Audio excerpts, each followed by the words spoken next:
ನಮಸ್ಕಾರ ಆತ್ಮೀಯ ಸ್ಪರ್ಧಾಳುಗಳೇ, ನಾನು ನಿಮ್ಮ ಲಕ್ಷ್ಮಣ್ ಮಾಳಿ. ಇವತ್ತಿನ ಒಂದು ತರಗತಿಗೆ ತಮ್ಮೆಲ್ಲರನ್ನ ಆತ್ಮೀಯವಾಗಿ ಸ್ವಾಗತಿಸುತ್ತಾ ಒಂದು ಅದ್ಭುತವಾದಂತಹ ಸ್ಟೇಟ್ಮೆಂಟನ್ನು ಹೇಳುತ್ತಾ ಅಥವಾ ಕೊಟೇಶನನ್ನು ಹೇಳುತ್ತಾ ಈ ತರಗತಿಯನ್ನು ಸ್ಟಾರ್ಟ್ ಮಾಡೋಣ. Every dark cloud has A silver lining. ಪ್ರತಿಯೊಂದು ಕಾರ್ಮೋಡವು ಒಂದು ಬೆಳ್ಳಿಯ ರೇಖೆಯನ್ನು ಹೊಂದಿರುತ್ತದೆ ಅಂತಕ್ಕಂಥದ್ದು. ಅಂದ್ರೆ ನಮ್ಮ ಬದುಕಿನಲ್ಲೂ ಕೂಡ ಎಷ್ಟೋ ಒಂದು ಕಾರ್ಮೋಡ ಕವಿದಿರುತ್ತೆ, ಬಟ್ ಎಲ್ಲೋ ಒಂದು ಅಂಚಿನಲ್ಲಿ ಆ ಒಂದು ಬೆಳಕು ನಮಗೆ ಕಾಣಬೇಕು. ಆ ಬೆಳಕಿನೆಡೆಗೆ ನಮ್ಮ ಬದುಕು ಸಾಗ್ತಾ ಇದ್ದರೆ ನಮ್ಮ ಬದುಕು ಸಾರ್ಥಕ ಆಗುತ್ತಂತಕ್ಕಂಥ ಮಾತನ್ನು ಹೇಳ್ತಾ ಆತ್ಮೀಯರೇ ತಡ ಮಾಡೋಬೇಡ, ಇವತ್ತಿನ ಒಂದು ತರಗತಿಯನ್ನು ಪ್ರಾರಂಭಿಸೋಣ. ಬಹಳ ಇಂಪಾರ್ಟೆಂಟ್ ಟಾಪಿಕ್ಕು. ಈ ಟಾಪಿಕ್ ಮೇಲೆ ಪ್ರತಿಯೊಂದು ಕಾಂಪಿಟೇಟಿವ್ ಎಕ್ಸಾಮ್ಗೆ ಒಂದು ಮಾರ್ಕ್ಸ್ ಬಂದೇ ಬರುತ್ತೆ. ಯಾವುದೇ ಕಾಂಪಿಟೇಟಿವ್ ಎಕ್ಸಾಮ್ ತಗೋರಿ, ಫ್ರಾಮ್ SSLC ಇಂದ ಹಿಡಿದು ನೀವು ಡಿಗ್ರಿ ಅಥವಾ ಯಾವುದೇ IAS KS ಎಲ್ಲ ಟಾಪ್ ಮೋಸ್ಟ್ ಕಾಂಪಿಟೇಟಿವ್ ಎಕ್ಸಾಮ್ದವರೆಗೂ ಕೂಡ ಈ ಒಂದು ಪ್ರಶ್ನೆ ಬರುತ್ತೆ. ಅದು ಯಾವುದಪ್ಪ ಅಂತಂದ್ರೆ ಆರ್ಟಿಕಲ್ ಅಂತಕ್ಕಂಥದ್ದು. ಯಾವ್ದು ಹೇಳ್ರಿ? ಆರ್ಟಿಕಲ್ಸ್ ಅಂತಕ್ಕಂಥ ಚಾಪ್ಟರ್ ಮ್ಯಾಗ ಏನು ಬರುತ್ತೆ, ಒಂದು ಕ್ವಶನ್ ಬಂದೇ ಬರುತ್ತೆ. ಆರ್ಟಿಕಲ್ಸ್ಗೆ ಕನ್ನಡದಾಗ ಏನಂತೀವಿ ಅಂದ್ರೆ ಉಪಪದಗಳು ಅಂತ ಕರಿತೀವಿ. ಏನಂತ ಕರಿತೀವಿ? ಉಪಪದಗಳು. ಇದು ಕೂಡ ನೌನಕ್ಕೆ ಸಂಬಂಧಪಟ್ಟಂಥದ್ದು. ಯಾವ ಒಂದು ನಾಮಪದದ ಮುಂದೆ ಯಾವ ರೀತಿಯಾದಂಥ ಆರ್ಟಿಕಲ್ ಅನ್ನ ಬಳಸಬೇಕಾಗುತ್ತ ಅಂತಕ್ಕಂಥದ್ದನ್ನ ಇವತ್ತಿನ ತರಗತಿಯಲ್ಲಿ ನಾವು ತಿಳಿದುಕೊಳ್ಳೋಣ. ಆದ್ಮೇಲೆ ಆರ್ಟಿಕಲ್ಸ್ ಅಂದ್ರೆ ಉಪಪದಗಳು ಅಂತ ನಾವು ಕರಿತೀವಿ. ಹಾಗಾದ್ರೆ ಆರ್ಟಿಕಲ್ದಲ್ಲಿ ಎರಡು ಪ್ರಕಾರಗಳು ಬರ್ತವೆ. ಒಂದು ಡೆಫಿನೆಟ್ ಆರ್ಟಿಕಲ್, ಇನ್ನೊಂದು ಇನ್ಡೆಫಿನೆಟ್ ಆರ್ಟಿಕಲ್. ಡೆಫಿನೆಟ್ ಆರ್ಟಿಕಲ್, ಎರಡನೇದು ಇನ್ಡೆಫಿನೆಟ್ ಆರ್ಟಿಕಲ್. ಇನ್ಡೆಫಿನೆಟ್ ಆರ್ಟಿಕಲ್ ಅಂತಕ್ಕಂಥದ್ದು ಡೆಫಿನೆಟ್ ಆರ್ಟಿಕಲ್ ಮತ್ತು ಇನ್ಡೆಫಿನೆಟ್ ಆರ್ಟಿಕಲ್ಸ್ ಅಂತಲೇ ಬರುತ್ತೆ. ಓಕೆ, ಇಲ್ಲಿ ಡೆಫಿನೆಟ್ ಆರ್ಟಿಕಲ್ ಅಂದ್ರೆ ಏನು, ಡೆಫಿನೆಟ್ ಆರ್ಟಿಕಲ್ ಅಂದ್ರೆ ಏನು, ಇನ್ಡೆಫಿನೆಟ್ ಆರ್ಟಿಕಲ್ ಅಂದ್ರೆ ಏನು ಅನ್ನೋದನ್ನ ನಾವು ತಿಳಿದುಕೊಳ್ಳೋಣ. ಇಲ್ಲಿ ಡೆಫಿನೆಟ್ ಆರ್ಟಿಕಲ್ ಅಂದ್ರೆ ಇಲ್ಲಿ ಪರ್ಟಿಕ್ಯುಲರ್ ಪರ್ಸನ್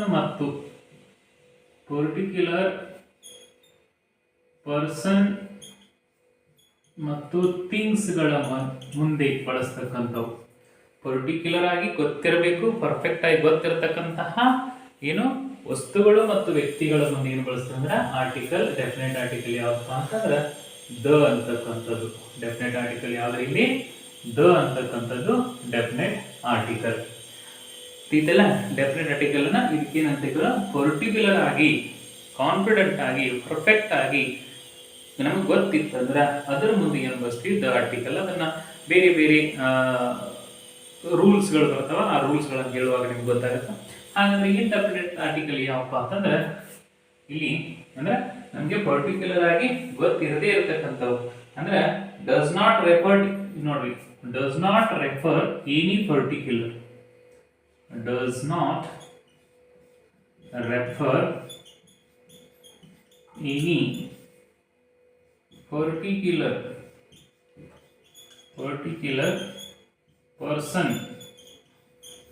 or things. ಯಾವಪ್ಪ? ಎ ಆರ್ ಆನ್ ಅನ್ನ ಬಳಸಬೇಕಾಗುತ್ತೆ. ನೋಡ್ರಿ, ಡೆಫಿನೆಟ್ ಆರ್ಟಿಕಲ್ ದ ಆದ್ರೆ ದ ಅನ್ನ ಪರ್ಟಿಕ್ಯುಲರ್ ಪರ್ಸನ್ ಮತ್ತು ಥಿಂಗ್ಸ್ ಗಳ ಮುಂದೆ ಬಳಸಬೇಕು.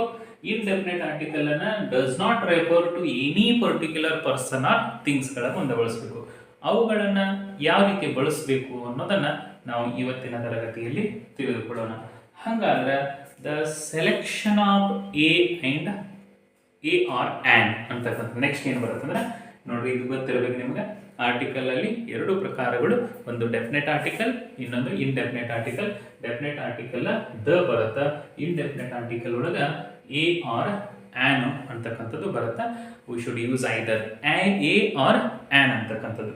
ಹಾಗಾದ್ರೆ ಇಲ್ಲಿ the selection of a or an, a ಎಲ್ಲಿ ಬಳಸಬೇಕು, ಆನ್ ಎಲ್ಲಿ ಬಳಸಬೇಕು ಅನ್ನೋದನ್ನ ಈಗ ತಿಳಿದುಕೊಳ್ಳೋಣ. ಬಹಳ ಇಂಪಾರ್ಟೆಂಟ್. ಎ ಅನ್ನ ಎಲ್ಲಿ ಬಳಸಬೇಕು, ಆನ್ ಅನ್ನ ಎಲ್ಲಿ ಬಳಸಬೇಕು ಅಂತದ್ದು.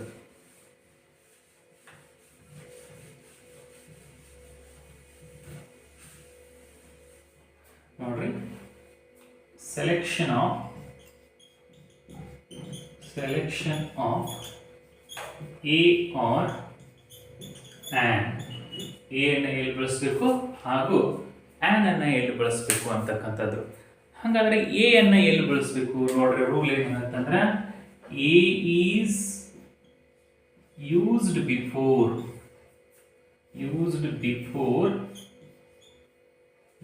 the consonant sound. Okay, A ಅನ್ನು ಎಲ್ಲಿ ಬಳಸಬೇಕಾಗತ್ತಾ? ಕಾನ್ಸನೆಂಟ್ ಸೌಂಡ್ಗಳ ಮುಂದೆ ಬಳಸಬೇಕಾಗತ್ತಾ? ಕಾನ್ಸನೆಂಟ್ ಸೌಂಡ್ಗಳ ಮುಂದೆ ಬಳಸಬೇಕಾಗತ್ತಾ? ಇಲ್ಲಿ ನೀವು ನೆನಪಿಟ್ಕೋಬೇಕು, ಕಾನ್ಸನೆಂಟ್ ಸೌಂಡ್ ಬಗ್ಗೆ ಮಾತಾಡ್ತಾ ಇದ್ದೀನಿ ನಾನು. ಈಗಾಗಲೇ ಸೌಂಡ್ಗಳ ಬಗ್ಗೆ ನಾನು ಮೊದಲನೆಯ ಅವಧಿಯಲ್ಲಿ ಹೇಳಿದ್ದೇನೆ. 26 alphabets produced 44 sounds. Okay, so ಹಾಗಾಗಿ ಸೌಂಡ್ಗಳ ಬಗ್ಗೆ ಕೂಡ ನಮ್ಗೆ ಗೊತ್ತಿರಲೇಬೇಕು. ಈ ಎ ಅನ್ನೋದನ್ನ ಎಲ್ಲಿ ಬಳಸ್ತಾರಂದ್ರೆ ಕಾನ್ಸನೆಂಟ್ ಸೌಂಡ್ಗಳ ಮುಂದೆ ಬಳಸ್ತಾರ. ಹಾಗಾದ್ರೆ ಎಲ್ಲಿ ಬಳಸ್ತಾರು ನೋಡ್ರಿ, A book, a pen,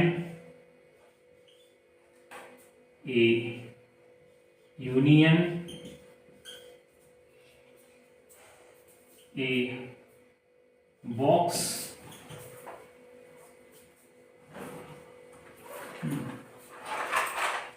a university, a university.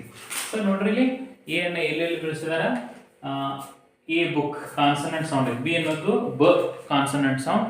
ಅದೇ ರೀತಿ ಎ ಪೆನ್ ಅನ್ನೋದು ಇಲ್ಲೂ ಕೂಡ ಕಾನ್ಸನೆಂಟ್ ಸೌಂಡ್. ಇಲ್ಲಿ ಬಂತು ನೋಡ್ರಿ ಸಮಸ್ಯೆ ನಿಮಗೆ.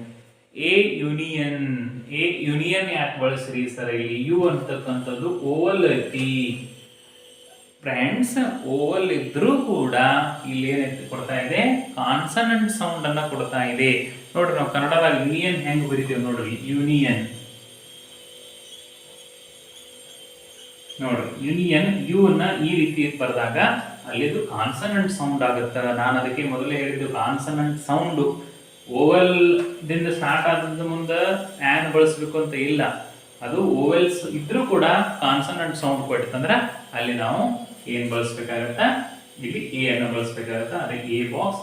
ಇಲ್ಲಿ ಕೂಡ ಸೇಮ್ ಯೂನಿವರ್ಸಿಟಿ, ಇದು ಇಟ್ ಪ್ರೊಡ್ಯೂಸ್ ಕಾನ್ಸನೆಂಟ್ ಸೌಂಡ್. ಅದಕ್ಕಾಗಿ ಎ ಅನ್ನ ನಾವು ಕಾನ್ಸನೆಂಟ್ ಸೌಂಡ್ಗಳ ಮುಂದೆ ಬಳಸಬೇಕು ಅಂತಕ್ಕಂಥದ್ದು. ಹಾಗಾದ್ರೆ a is used before word beginning with H and Y and you.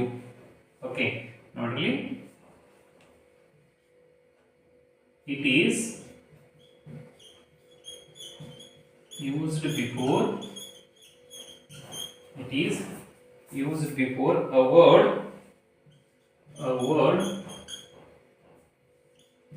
beginning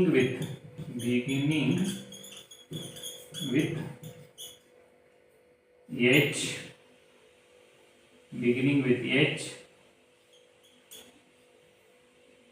Y and U. ನೋಡ್ರಿ, ಎಚ್ ವೈ ಯು ದಿಂದ ಬಿಗಿನಿಂಗ್ ಆಗಿತ್ತಂದ್ರೆ ಅಂದ್ರೆ ಪ್ರಾರಂಭ ಆಗಿತ್ತಂದ್ರೆ ಅವುಗಳ ಮುಂದೆ ನಾವು ಏನು ಬಳಸಬೇಕು? ಎ ಆರ್ಟಿಕಲ್ ಅನ್ನ ಬಳಸಬೇಕಾಗತ್ತೆ. ಎಕ್ಸಾಂಪಲ್ಗಳನ್ನ ನೋಡ್ರಿ. ಹೇಳಿ, ಅ ಹಿಸ್ಟಾರಿಕಲ್ ಪ್ಲೇಸ್,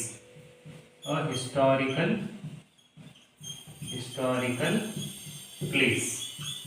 ಓಕೆ, ಈ ರೀತಿ. ಆಮೇಲೆ ನಾವು ವೈ ಇಂದ ಬಳಸಬೇಕಾದ್ರೆ ಇಯರ್, ಯಾರ್ಡ್. ಓಕೆ, ಆಮೇಲೆ ಯು ದಿಂದ ಬಳಸಬೇಕಾದ್ರೆ ಈಗಾಗಲೇ ನಾವು ಬಳಸಿ ನೋಡ್ರಿ, ಯೂಸ್ಫುಲ್ ಮೆಟಲ್ ಅಂತಕ್ಕಂಥದ್ದು. University, okay, yellow, yard. Okay, so ಈ ರೀತಿಯಾದಂಥದ್ದು ನೋಡ್ರಿ. It is used before a word beginning with H Y U. ನೋಡ್ರಿ, historical place, year, useful, hotel. H ದಿಂದ ಯಾವ ಪ್ರಾರಂಭ ಆಗ್ತಲ್ಲ ಅವುಗಳ ಮುಂದೆ ಬಳಸಬೇಕು. H sometimes produced vowel sound, ಅದನ್ನ ಆ್ಯನ್ ಹೇಳುವಾಗ ಹೇಳ್ತೀವಿ, ಗೊತ್ತಲ್ಲ. ಇದು ಏನಂದ್ರೆ ಎ ಅನ್ನ ಎಲ್ಲಿ ಬಳಸಬೇಕಾದಂಥದ್ದು. ಆದ್ಮೇಲೆ ಇಷ್ಟು. ಇನ್ನ ಎಚ್ ಆ್ಯನ್ ಅನ್ನ ಎಲ್ಲಿ ಬಳಸಬೇಕು? ಓಕೆ, ನೆಕ್ಸ್ಟ್ ನೋಡೋಣ. ಆ್ಯನ್ ಹೆಂಗ್ ಸೆಲೆಕ್ಷನ್ ಮಾಡಬೇಕು?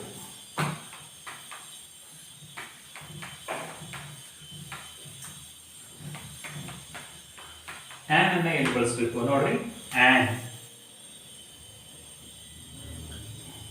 Okay, on is used before the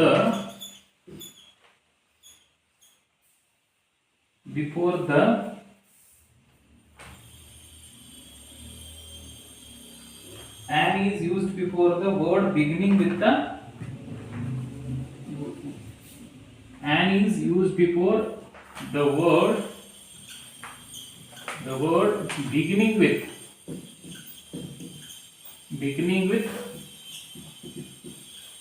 Oval sound. ನೋಡ್ರಿ, ಓವಲ್ ಸೌಂಡ್ಗಳು ಇಲ್ಲೂ ಕೂಡ ಬಹಳ ನೀವು ಕೇರ್ಫುಲ್ ಆಗಿ ನೋಡಬೇಕು. ಆನ್ ಅನ್ನ ಎಲ್ಲಿ ಬಳಸ್ಬೇಕಂದ್ರೆ, ಯಾವ ಒಂದು ಶಬ್ದವು ಓವಲ್ ಸೌಂಡದಿಂದ ಪ್ರಾರಂಭ ಆಗುತ್ತದೆಯೋ ಅಲ್ಲಿ ಏನ್ ಬಳಸ್ಬೇಕಂದ್ರೆ ಈ ಆನ್ ಅನ್ನ ಬಳಸ್ಬೇಕು. ಎಲ್ಲಿಪ್ಪ? An elephant,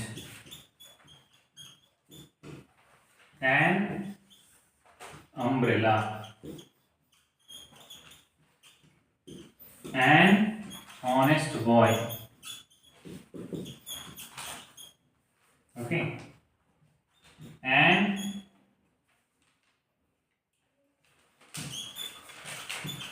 American, an MLA, an MP, an LLB student, an LLB student. ನೋಡ್ರಿ ಆತ್ಮೀಯರೇ, ಇಲ್ಲಿ ನಾನು ಬಳಸಿದ್ದೀನಿ ನೋಡ್ರಿ, ಯಾವುದಂದ್ರೆ on is use before the word beginning with the Oval sound. ನೋಡ್ರಿ, ಈ ಅಂತಕ್ಕಂಥದ್ದು ಎಲಿಫೆಂಟ್ ಓವಲ್ ಸೌಂಡ್ ಐತಿ, Oval. On elephant, on umbrella. ನೋಡ್ರಿ, ಅಲ್ಲಿ ಫಸ್ಟ್ ಯು ಬಳಸಿದಾಗ ಸೇಮ್ ಇದ ಸೌಂಡ್ ಇತ್ತು, ಇದ ಸ್ಪೆಲ್ಲಿಂಗ್ ಇತ್ತು, ಇದ ಓವಲ್ ಇತ್ತು. ಯು ಅಂತಕ್ಕಂಥದ್ದು ಅದು ಯೂನಿಯನ್ ಆಯ್ತು, ಯೂನಿವರ್ಸಿಟಿ ಆಯ್ತು. ಬಟ್ ಇಲ್ಲಿ ಇದ ಯು ಏನ್ ಯಾವ ಸೌಂಡ್ ಕೊಡುತ್ತೆ ಅಂದ್ರೆ ಅಂಬ್ರೆಲಾ, ಅಂತಕ್ಕಂಥ ಸೌಂಡ್ ಕೊಡುತ್ತೆ. ಅಂತಕ್ಕಂಥ ಸೌಂಡ್ ಕೊಟ್ಟಾಗ ಇಲ್ಲಿ ಓವಲ್ ಸೌಂಡ್ ಐತೆ, ಅದಕ್ಕೆ ಆನ್ ಅಂಬ್ರೆಲಾ ಅಂತೇಳಿ ನಾವು ಹೇಳ್ಬೇಕಾಗತ್ತೆ. ಆನ್ ಆನೆಸ್ಟ್ ಬಾಯ್, ಇದು ಹಾನೆಸ್ಟ್ ಅಲ್ಲ, ನಾವು ಹೆಂಗ್ ಪ್ರೊನೌನ್ಸ್ ಮಾಡ್ಬೇಕಂದ್ರೆ honest boy, an honest. Okay, an honest boy, ಅದಕ್ಕೆ ಅಂತಕ್ಕಂಥದ್ದು. An American, an MLA. ನೋಡ್ರಿ, MLA, ಎಂ ನಮ್ಗೆ ನೋಡಕ್ ಕಾನ್ಸನೆಂಟ್ ಐತಿ, but it produce sound. M ಹೆಂಗ್ ಬರ್ತೀವಿ ನೀವು ಕನ್ನಡದಾಗ? ಎಂ. ನೋಡ್ರಿ, ಎಂ ಇಲ್ಲಿ ಬರೆದಾಗ ಎ ಅಂತಕ್ಕಂಥದ್ದು ಸ್ವರ ಇದೆ, ಸ್ವರದ ಉಚ್ಚಾರ ಇದ್ದಾಗ ಆನ್ MLA. ಅದೇ ರೀತಿ ಆನ್ MP ಸೇಮ್ ಬರುತ್ತೆ. ಆನ್ LLB, ಎಲ್ ಹೆಂಗ್ ಬರ್ತೀರಿ? ಸೊ ಅದು ಕೂಡ ಯಾವ ಸೌಂಡ್ ಅನ್ನು ಪ್ರೊಡ್ಯೂಸ್ ಮಾಡುತ್ತಾ? ಓವಲ್ ಸೌಂಡ್ ಅನ್ನ ಪ್ರೊಡ್ಯೂಸ್ ಮಾಡಿದಾಗ ಸೊ ಅಲ್ಲಿ ನಾವು ಏನ್ ಬರಬೇಕು? ಆನ್ ಅನ್ನ ಯೂಸ್ ಮಾಡಬೇಕು. ಇದು ಆತ್ಮೀಯರೇ selection of a or an ಅಂತಕ್ಕಂಥದ್ದು. ಯಾವಾಗ ಎ ಬಳಸಬೇಕು, ಯಾವಾಗ ಆನ್ ಬಳಸಬೇಕು, ನಿಮ್ಮ ತಲೆಯಾಗಿರಬೇಕು. ಎ ಯಾವಾಗಲೂ ಇಲ್ಲಿ ಏನಾಗತ್ತಂದ್ರೆ ಕಾನ್ಸನೆಂಟ್ ಸೌಂಡ್ಗಳ ಮುಂದೆ ಬಳಸಬೇಕಾಗತ್ತ. ಆನ್ ಅಂತಕ್ಕಂಥದ್ದು ಓವಲ್ ಸೌಂಡ್ಗಳ word beginning with vowel sound, ಅವುಗಳ ಮುಂದೆ ಬಳಸಬೇಕಾಗತ್ತೆ. ಅದೇ ರೀತಿ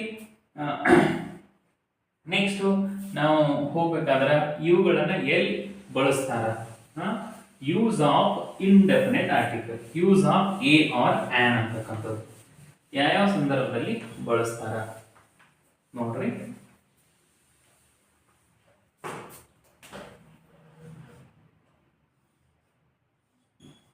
use of a or an, okay, or use of indefinite article.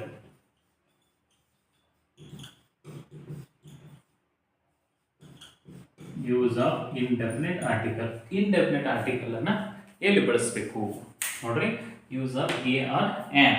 ನೋಡ್ರಿ, ಫಸ್ಟ್ ಎಲ್ಲಿ ಬಳಸೋದ್ರ the indefinite article a or an is used before sense of one. ನೋಡ್ರಿ, ಓಕೆ, ಒಂದನೇದು ಏನು ರೂಲ್ ಐತಿ?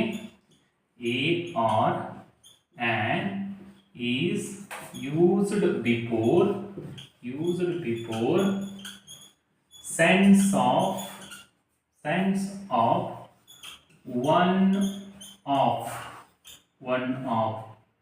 Okay, one of ಅಂದ್ರೆ ಏನ್ರಲ್ಲಿ? ಒಂದು ಒಂದು ಅಂತಕ್ಕಂಥದ್ದು ಸಿಂಗ್ಯುಲರ್ ಇದ್ದಾಗ, ಒಂದು ಅಂತಕ್ಕಂಥದ್ದು ಇದ್ದಾಗ ಅಲ್ಲಿ ಬಳಸಬೇಕಾಗತ್ತೆ. ನೋಡ್ರಿ ಇಲ್ಲಿ ಒಂದು example, I met A friend. Okay, I saw an elephant. I saw an elephant. ಒಂದು ಅಂತಕ್ಕಂಥದ್ದನ್ನು ಬಳಸಿದಾಗ. ಅದೇ ರೀತಿ she reads a novel. she reads a novel. So ಈ ರೀತಿಯಾದಂಥದ್ದು ಒಂದು ಅಂತಕ್ಕಂಥದ್ದನ್ನು ಬಳಸಿದಾಗ, ಒಂದು ಅನ್ನೋದಿದ್ದಾಗ, ಸಿಂಗ್ಯುಲರ್ ಇದ್ದಾಗ ನಾವು ಏನು ಬಳಸಬೇಕಾಗತ್ತಾ ಫ್ರೆಂಡ್ಸ್? ಅಂತಕ್ಕಂಥದ್ದು ಬಳಸಬೇಕಾಗತ್ತಾ. A or an indefinite article, either a or an. ಇಲ್ಲಿ ಏನಿದೆ use of a or an ಅಂದರೆ ಇಂಡೆಫಿನೆಟ್ ಆರ್ಟಿಕಲ್ ಅನ್ನು ಎಲ್ಲಿ ಬಳಸಬೇಕು? ಒನ್ ಆಪದೆ ಇದ್ದಾಗ ಬಳಸಬೇಕು. ಅಂದರೆ ಒಂದು ಅಂತಕ್ಕಂಥ ವಸ್ತು ಅಥವಾ ವ್ಯಕ್ತಿ ಅಥವಾ ಸ್ಥಳ ಏನೇ ಇದ್ದಾಗ ನಾವು ಇಲ್ಲಿ ಬಳಸಬೇಕಾಗುತ್ತೆ. ಆಮೇಲೆ ಮತ್ತೆ ಎಲ್ಲಿ ಬಳಸಬೇಕಂದ್ರೆ it is used represent whole in a class. ನೋಡ್ರಿ, ಎರಡನೇದು, it is used to represent whole class or in the sense of all. Represent whole class or in the sense of all, or in the sense of all. ನೋಡ್ರಿ, whole class. Okay, ಇಡೀ ಅಂದರೆ ಒಂದು ಕಮ್ಯುನಿಟಿಗೆ ನಾವು ಹೇಳ್ತಾ ಇದ್ವಿ, ಒಂದು ವರ್ಗಕ್ಕೆ ಹೇಳ್ತಾ ಇದ್ದೀವಿ. ಅಂದರೆ ಫಾರ್ ಎಕ್ಸಾಂಪಲ್ ಸ್ಟೂಡೆಂಟ್ ವರ್ಗಕ್ಕೆ ಹೇಳ್ತಾ ಇದ್ದೀವಿ ಅಂದರೆ ಇಡೀ ಸ್ಟೂಡೆಂಟ್ ಕಮ್ಯುನಿಟಿಗೆ ಹೇಳ್ತಾ ಇದ್ದೀವಿ ಅಂದರೆ ಹೆಂಗೆ ಹೇಳ್ತೀವಿ?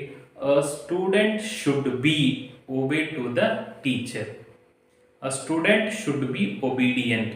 ನೋಡ್ರಿ, ಸ್ಟೂಡೆಂಟ್ ಅಂತೇಳಿ ಬಂದಾಗ ಇಲ್ಲಿ ಇಡೀ ಸಮುದಾಯಕ್ಕೆ ಬಂತು. ವಿದ್ಯಾರ್ಥಿ ಅಂದರೆ ಒಬ್ಬ ವಿದ್ಯಾರ್ಥಿಯಾದವನು ವಿಶ್ವಾಸಿಕನಾಗಿರಬೇಕು, ಒಬೆ ಆಗಿರಬೇಕು ಅಂತಕ್ಕಂಥದ್ದು. ಅಂದರೆ ಒಬ್ಬ ವಿದ್ಯಾರ್ಥಿ ಆದವನು ಅಂದರೆ ಇಡೀ ವಿದ್ಯಾರ್ಥಿ ಕಮ್ಯುನಿಟಿಗೆ ಬಂತು. ಹೆಂಗೆ ಬಳಸ್ತೀವಿ? Example, student should be obedient.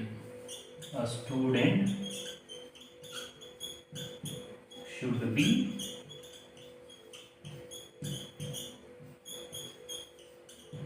Obedient. Student should be obedient ಅಂತಕ್ಕಂಥದ್ದನ್ನು ನಾವಿಲ್ಲಿ ಬಳಸ್ತೀವಿ. ಸೊ ಈ ರೀತಿಯಾದಂಥದ್ದು. ಅದೇ ರೀತಿ doctor should be faithful. Okay, doctor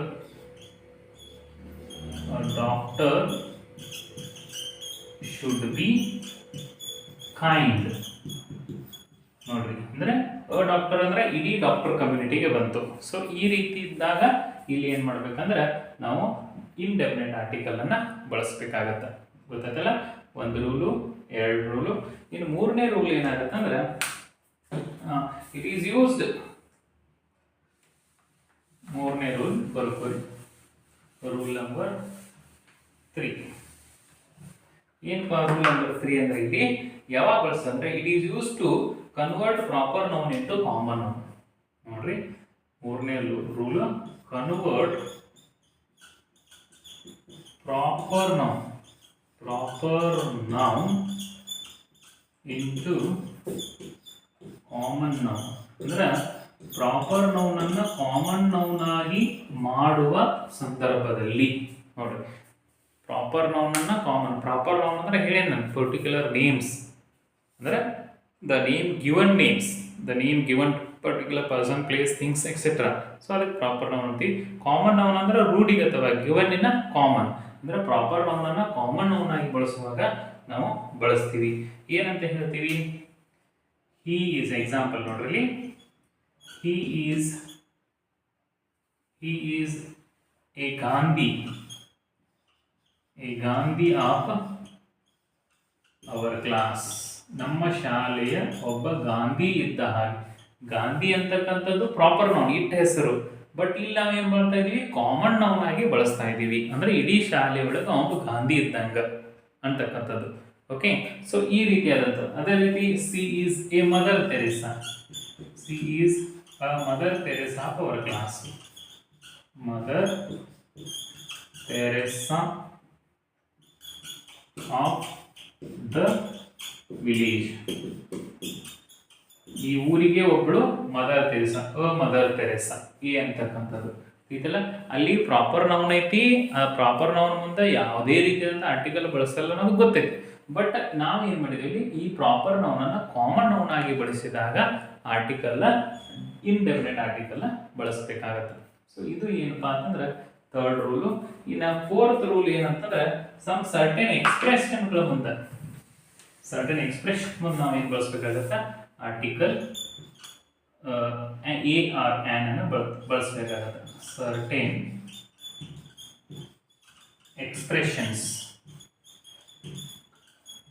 ಎಕ್ಸ್ಪ್ರೆಷನ್ಗಳ ಮುಂದೆ ಏನು ಬಳಸಬೇಕಾಗುತ್ತೆ, ಆರ್ಟಿಕಲ್ ಡೆಫಿನೆಟ್ ಇಂಡೆಫಿನೆಟ್ ಆರ್ಟಿಕಲ್ ಬಳಸಬೇಕಾಗುತ್ತೆ. ಯಾವಪ್ಪ ಅವು ನೋಡ್ರಿ.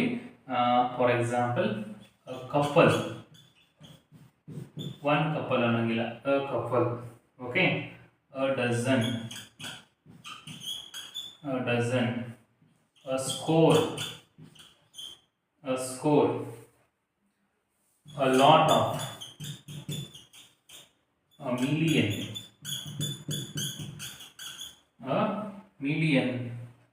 ಆಮೇಲೆ ಏನ್ ಬಳಸ್ತೀರಿ, a great number of,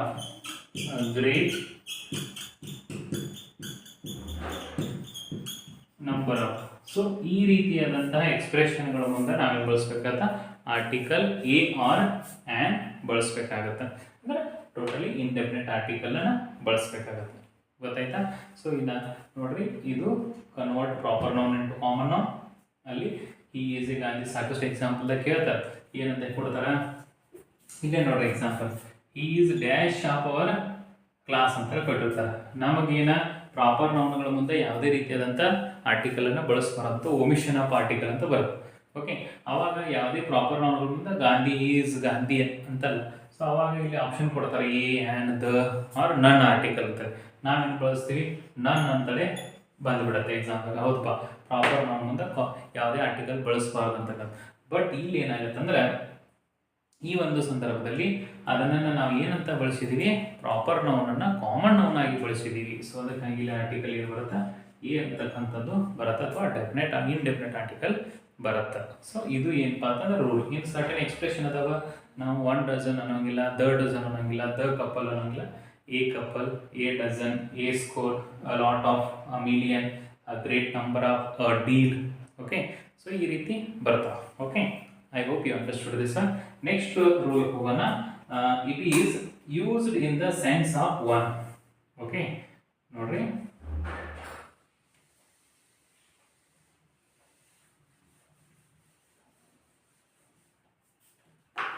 ಇದನ್ನೇ rule. It is used sense of one ಅಂತಕ್ಕಂಥದ್ದು. ಓಕೆ, 1 ಅಂತಕ್ಕಂಥದ್ರ ಮುಂದೆ ನಾವು ಬಳಸಬೇಕಾಗತ್ತೆ. ಸೊ ಈಗಾಗಲೇ ನಾನು ಹೇಳಿನಿ, community,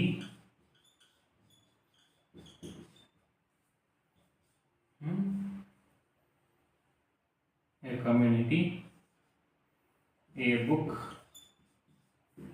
a pen, an ant. So ಇವುಗಳ ಮುಂದೆ ಏನು ಬೇಕು, ಸೆನ್ಸ್. ಒಂದು ಅಂತ ಹೇಳಿದ್ರೆ ಸಿಂಗ್ಯುಲರ್ ನೌನ್ ಇದ್ದಾಗ ಅಲ್ಲಿ ಎ ಅನ್ನ ನಾವು ಬಳಸಬೇಕಾಗತ್ತೆ. So next, it is use sense of every. Okay, next ನೋಡಿ, it is used exclamatory sense. Last rule ನೋಡ್ರಿ, ಆಮೇಲೆ it is used in exclamatory sentence.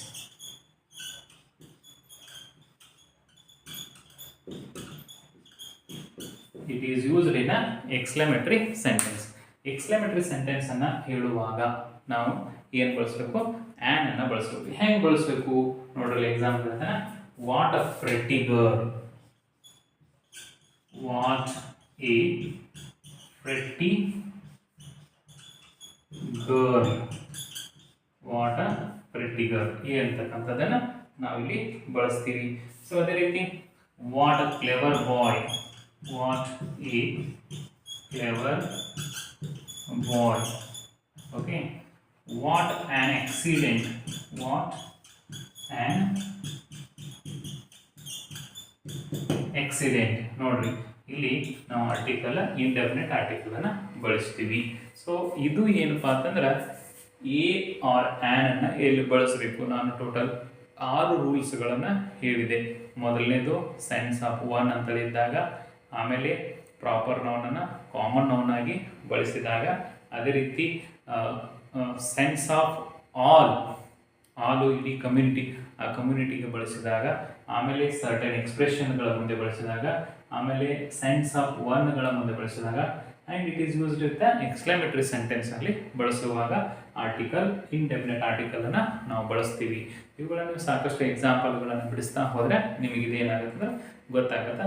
Competitive ಎಕ್ಸಾಮ್ದಾಗ ಎಲ್ಲ ಕಡೆ ಕೇಳ್ತಾರೆ ವಾಟ್ ಡ್ಯಾಶ್ ಪ್ರೆಟ್ಟಿ ಗರ್ಲ್ ಅಂತಂದಾಗ ಇಲ್ಲಿ ಯಾವುದೇ ರೀತಿ ಆರ್ಟಿಕಲ್ ಬರುತ್ತೆ ಅಂದರೆ ಏನು ಕೊಡ್ತಾರೆ ಆಪ್ಷನು ಎ ಆ್ಯನ್ ದ ಅಂದ್ರೆ ನನ್ 0 ಆರ್ಟಿಕಲ್ ಅಂತ ಕೊಟ್ಟಿರ್ತಾರೆ.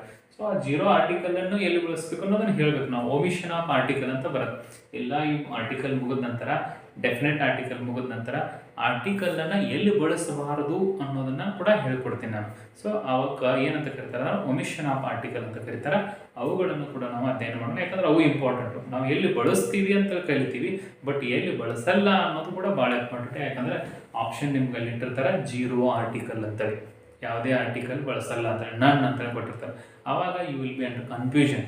So that will be cleared I will clear it very after the completion of this article only. Omission of ಆರ್ಟಿಕಲನ್ನು ಹೇಳ್ಕೊಡ್ತೀನಿ.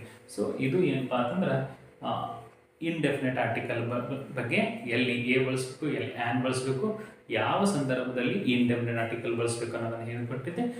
ಇದು ನಿಮಗೆ ತಿಳಿದಂತ ನಾನು ಭಾವಿಸಿದ್ದೀನಿ ವಿದ್ಯಾರ್ಥಿಗಳೇ, ಆತ್ಮೀಯ ಸ್ಪರ್ಧಾಳುಗಳೇ.